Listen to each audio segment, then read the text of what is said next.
साथियों, बहुत अभिलाषा के साथ में प्रथम संतान की प्लानिंग व्यक्ति करता है। उसको सर्वाधिक उत्सुकता अगर किसी संतान की होती है तो वो अपनी प्रथम संतान की होती है।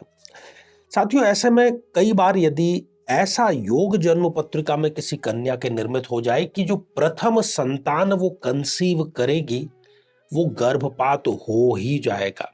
प्रथम संतान से किसी न किसी प्रकार का कष्ट उसको होगा ही होगा। या तो वो प्रथम जो संतान है वो किसी प्रकार से ऐसी व्याधि ग्रस्त हो जाएगी कि उसको ये कहने को मजबूर होना पड़ेगा कि आखिर ईश्वर ने मेरे साथ में ऐसा क्यों किया। या फिर वो प्रथम संतान बड़ी होकर के अपने दुश्मन से भी बदतर व्यवहार अपने माता पिता के साथ में करना प्रारंभ करती है। कब ऐसा होता है, खास तौर पर प्रथम संतान के साथ में? हालांकि ये गर्भपात पर केंद्रित है, परंतु आज के कुंडली विश्लेषण में हम ये सब जानेंगे। इन सभी प्रश्नों के आपको उत्तर मिलेंगे।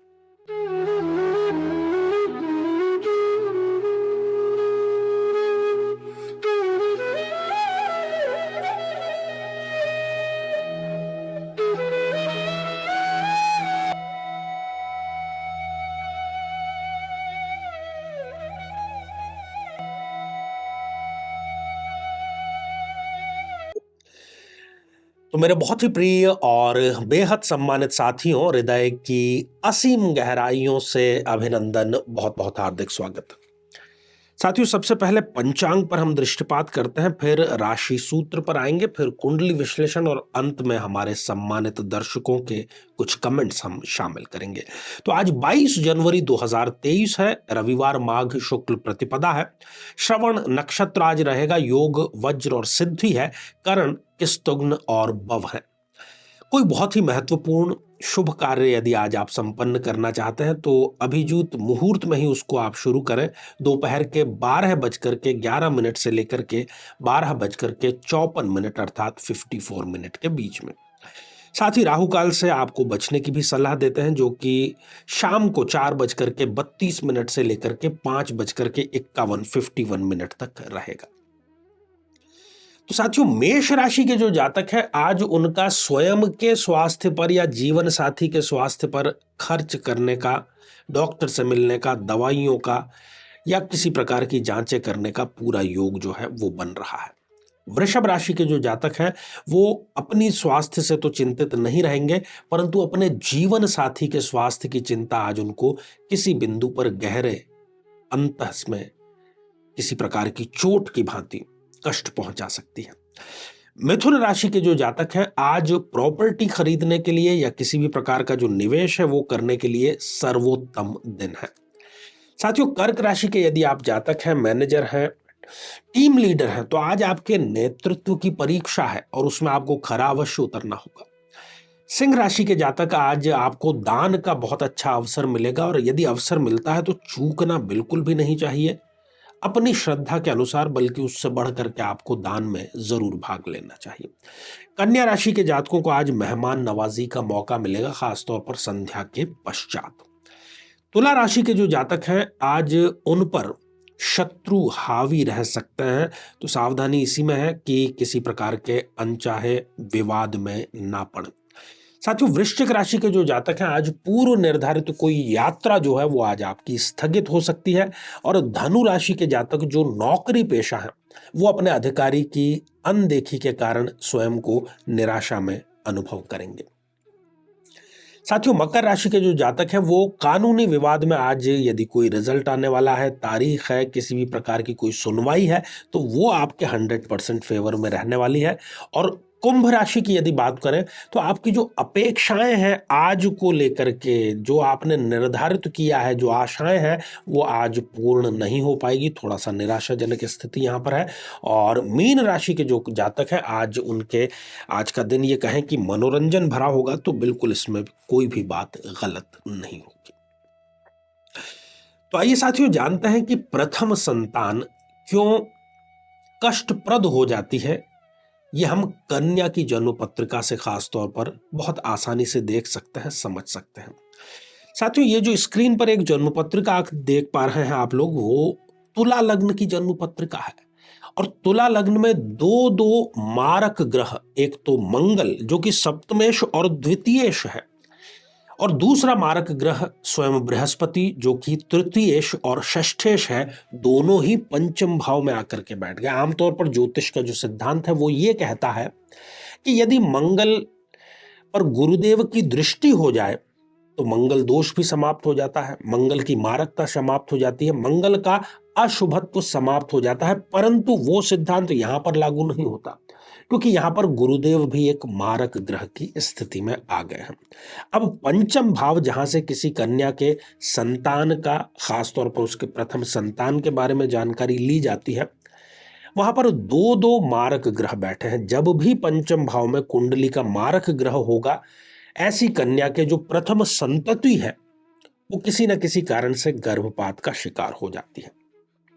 अब मंगल इस जन्म पत्रिका में सप्तमेश भी है, जो कि विवाह के कारक होते हैं, दाम्पत्य जीवन के कारक होते हैं। तो दोनों में इनको कष्ट प्रदान करने का कार्य मंगल देव ने किया। साथियों, ये समझदार पढ़ी लिखी कन्या थी, परंतु इनकी जो वाणी है वो थोड़ी सी कर्कश थी, बल्कि थोड़ी ज्यादा ही कर्कश थी, ये कहें तो ज्यादा बेहतर होगा। ऐसा क्यों था? क्योंकि वाणी के बारे में हम विचार द्वितीय भाव से करते हैं, और इस जन्म पत्रिका में मंगल देव द्वितीयेश भी हैं, और द्वितीयेश होने के कारण उन्होंने द्वितीय भाव से संबंधित जो भी विचारणीय प्रश्न होते हैं उनमें इनको कष्ट पहुंचाने का पूरा अपनी तरफ से कार्य किया। वो द्वितीय भाव के लॉर्ड होकर के उन्होंने ये किया। अब पंचम भाव में मंगल देव जो बैठे हुए हैं, वो प्रथम संतान की इनको हानि, या जैसा हमने बताया कि गर्भपात या व्याधिग्रस्त संतान भी हो सकती है। तो इस महिला के साथ में यही हुआ कि जो पहली संतान है वो इनकी एक दिव्यांग के रूप में उनको प्राप्त हुई ईश्वर से। उसके बाद में जो दूसरी संतानें हैं, दो उनके और भी लड़के हुए, वो दोनों स्वस्थ थे, कमाते खाते थे। परंतु जब इनका सप्तम भाव डैमेज है, तो ये जब 40 वर्ष की आयु की थी तो इनके पति का स्वर्गवास हो गया, और कुंडली इन्होंने भी नहीं मिलाई थी विवाह करने से पूर्व। अब इन्होंने किया क्या? इन्होंने अपनी जो भी जायदाद और जो पूंजी इन्होंने बचा करके रखी थी, वो अपने उन दो जो स्वस्थ हैं उन दोनों पुत्रों के नाम कर दी। अब यहां पर आप देखिए कि मंगल देव अपनी चौथी दृष्टि से मृत्यु के भाव को देख रहे हैं, तो मृत्यु तुल्य कष्ट इनके स्वयं की संतानों ने इन्हें देना प्रारंभ कर दिया, मंगल की दशा जैसे ही इनको प्रारंभ हुई हो। अब ऐसे में जब गुरु का जब जब भी अंतर आता था, तो गुरु भी मारक है, उन्होंने आग में घी डालने का कार्य किया। और गुरुदेव की जो दृष्टि है, हालांकि गुरुदेव विवेक के कारक होते हैं, पर यहाँ पर मारक होकर के यहाँ विराजमान होने के कारण वो अपनी जो 9वीं दृष्टि लग्न पर डाल रहे हैं, उस कारण से व्यक्ति सही डिसीजन नहीं ले पाता। और इन्होंने यही डिसीजन लिया कि इनको बल्कि एक वसीयत तैयार करनी थी कि जो भी है बच्चों का ही है, परंतु वो सब कुछ मेरी मृत्यु के बाद में मिलेगा। परंतु इन्होंने जीते जी कर दिया, थोड़े भावनात्मक आवेश में आकर के। तो साथियों, आपने देखा कि कब पंचम भाव संतान से संबंधित इतना गहनतम और घोर पीड़ादायक परिणाम प्रदान करता है, जब अपनी ही संतान व्यक्ति की दुश्मन हो जाती है।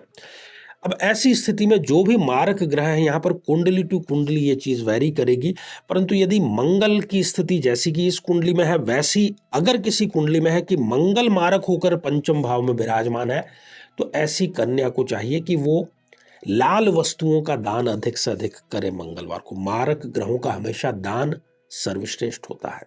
मंत्र जाप भी आप कर सकते हैं। और गुरु यदि मारक होकर के इसी प्रकार से पंचम भाव में विराजमान है, जिस जिस कुंडली में गुरुदेव मारक हैं, तो धर्म ग्रंथों का दान आपको करना चाहिए। और निश्चित जानिए, यदि कुंडली मिलान कर लिया आपने, तो आप सुनिश्चित हो सकते हैं, मैं यहाँ पर कुंडली मिलान की बात कर रहा हूं, गुण मिलान की नहीं, क्योंकि लोग केवल गुण मिलान करके और कुंडली मिलान करना उसको समझ लेते हैं।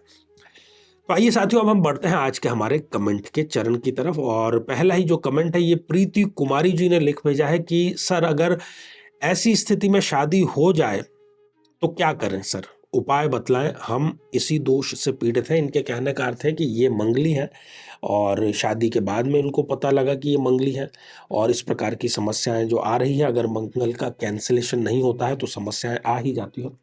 प्रीति जी, हम यहाँ पर आपको एक प्ले लिस्ट का लिंक प्रोवाइड करा रहे हैं और इन दिनों के भी जो हमारे एपिसोड हैं वो ख़ास तौर पर मंगल को लेकर के ही हैं, तो ये भी आप ज़रूर देखें।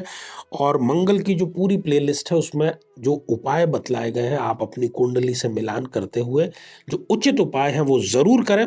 हज़ारों लोगों ने लाभ उठाया है, आपको भी अवश्य मिलेगा।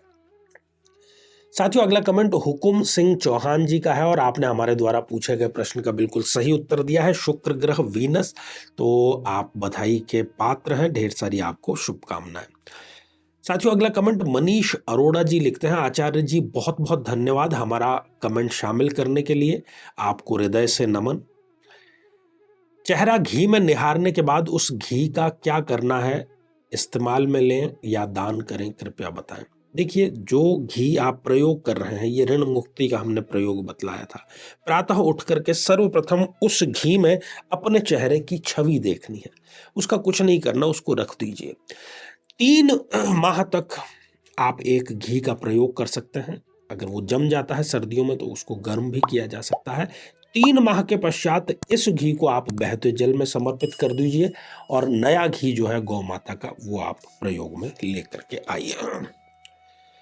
तो साथियों, आज के लिए केवल इतना ही और इसी मंगल कामना के साथ में कि आप सभी स्वस्थ, समृद्ध और शांतिपूर्वक जीवन व्यतीत करें। नमस्कार।